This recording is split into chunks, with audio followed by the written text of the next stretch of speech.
పంచతంత్రం మిత్రభేదం. రాజభవనంలో ఒక పెంపుడు కోతి ఉండేది.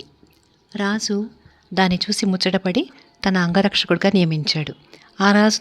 ఆ కోతి దర్పంగా అతని కత్తి పట్టుకుని నడుస్తుంటే అందరూ విరగబడి నవ్వేవాళ్ళు. రాజోచితమైన భోజనాలతో ఆ కోతి చక్కగా తయారైంది. రాజోద్యోగులందరికీ కూడా అదంటే చాలా ఇష్టం. రాజుకు ఆ కోతి మీద అమితమైన ఆప్యాయత, విశ్వాసం ఏర్పడి దానికి ఒక సొంత ఖడ్గం కూడా ఏర్పాటు చేశాడు. అది అస్తమాను దాన్ని పట్టుకుని తిరుగుతూ ఉండేది. రాజభవనం సరసన ఒక అందమైన తోట ఉండేది. అందులో రకరకాల పళ్ళు, పూలు ఉండేవి. ఒక శీతాకాలపు వెన్నెల రాత్రి పూల మొక్కల మధ్య వ్యాహ్యాళి చేద్దామని రాజు, రాణి ఆ తోటలో ప్రవేశించారు. పరివారం అంతా తోట ద్వారం దగ్గర ఆగిపోయింది. కానీ కోతి మాత్రం వారి వెంట ఉంది. చాలాసేపు వెన్నెల్లో పూల సౌందర్యం చూసి ఆనందించి రాజదంపతులు ఒక పొదరింట ప్రవేశించారు. రాజు కోతితో, నేను నిద్రపోతాను, నిద్రపోయేటప్పుడు నాకేమీ హాని రాకుండా చూస్తూ ఉండు అని నిద్రపోయాడు. తర్వాత కొంతసేపటికి రాణి కూడా నిద్రపోయింది. కోతి మాత్రం కత్తి భుజాన పెట్టుకుని నిలబడింది. కొంతసేపటికి పువ్వుల మధ్య తిరుగుతున్న తుమ్మెద ఒకటి రాజు శరీరం నుంచి వస్తున్న సువాసనల చేత ఆకర్షించబడి రాజు తల మీద వాలింది. అది చూసి కోతి మండిపడి, ఏమిటి, నేనిక్కడ ఉండగానే ఈ క్షుద్ర కీటకం రాజు తల మీద వాలడానికి సాహసిస్తుందా అనుకుని ఎడంచేత్తో దాన్ని తోలేసింది. కానీ అది మళ్ళీ ఎగిరి వచ్చి రాజు తల మీద వాలింది. కోతి దాన్ని ఎన్నిసార్లు తోలినా అది మళ్ళీ వచ్చి రాజు తల మీదనే వాలుతోంది.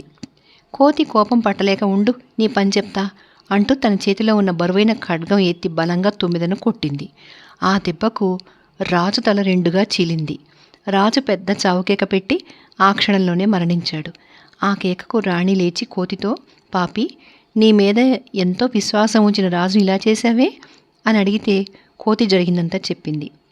మంత్రి కొడుకు అక్కడికి వచ్చి జరిగింది తెలుసుకొని, మూఢుడైన మిత్రుడి కన్నా వివేకి అయిన శత్రువు మేలు. రాజును చంపుదామనుకున్న శత్రువు వివేకి కావడం చేత రాజు ప్రాణాలు కాపాడాడు. ఆ రాజే బుద్ధిలేని మిత్రుడైన కోతి చేత చనిపోయాడు అన్నాడు.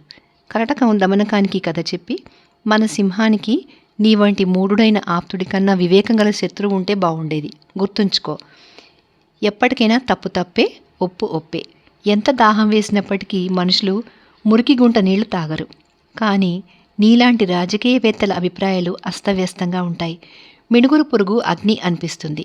ఆకాశం చదురుగా తోస్తుంది. అబద్ధం నిజంగానూ, నిజం అబద్ధంగానూ కనిపిస్తుంది. ఎందుకు? స్వార్థ దృష్టి తప్ప మరేది లేకపోవడం చేత. నీ వంటి ఒక్క స్వార్థ బుద్ధి ఒక్కడి మాటలు వినే కన్నా అనుభవం గల హితైషులను 10 మందిని సంప్రదించడం మన పాలకులు నేర్చుకోవాలి. అది నిన్ను చూసే గ్రహించుకోవాలి అన్నది. దమనకానికి ఈ మాటలు ఏమాత్రం తలకెక్కలేదు.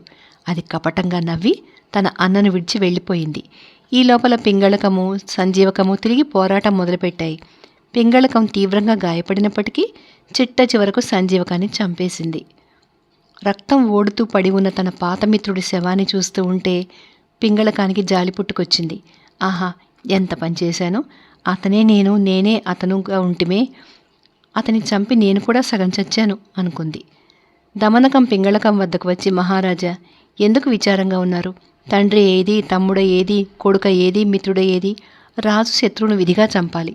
దుర్బలుడైన రాజును, నిగ్రహం చాలని న్యాయాధిపతిని, నీతి లేని భార్యను, కపటమిత్రుణ్ణి, పొగరుపోతు సేవకుణ్ణి శీఘ్రంగా తొలగించాలి.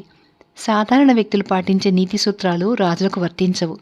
ఇతరులలో దోషమనిపించుకునేది రాజులో సాధారణంగా గుణం అనిపించుకుంటుంది. రాజు సమయోచితంగానూ, విశ్వాసంగానూ, విశ్వాసరహితంగానూ ఉండాలి. క్రూరుడుగాను, దయామయుడుగానూ ఉండాలి. దాతగాను, లోభిగానూ ఉండాలి. ధనాన్ని మంచినీరులాగాను, మందులాగానూ వాడాలి. మీ సింహాసనానికి గాలం వేసిన ఈ సంజీవకాన్ని చంపడం చాలా మంచి పని అన్నది. ఈ మాటలతో పింగళకానికి మనోవేదన తగ్గింది. అది దమనకాన్ని తన మంత్రిగా పెట్టుకుని అరణ్య రాజ్యాన్ని పాలించసాగింది. మిత్రభేదం సమాప్తం.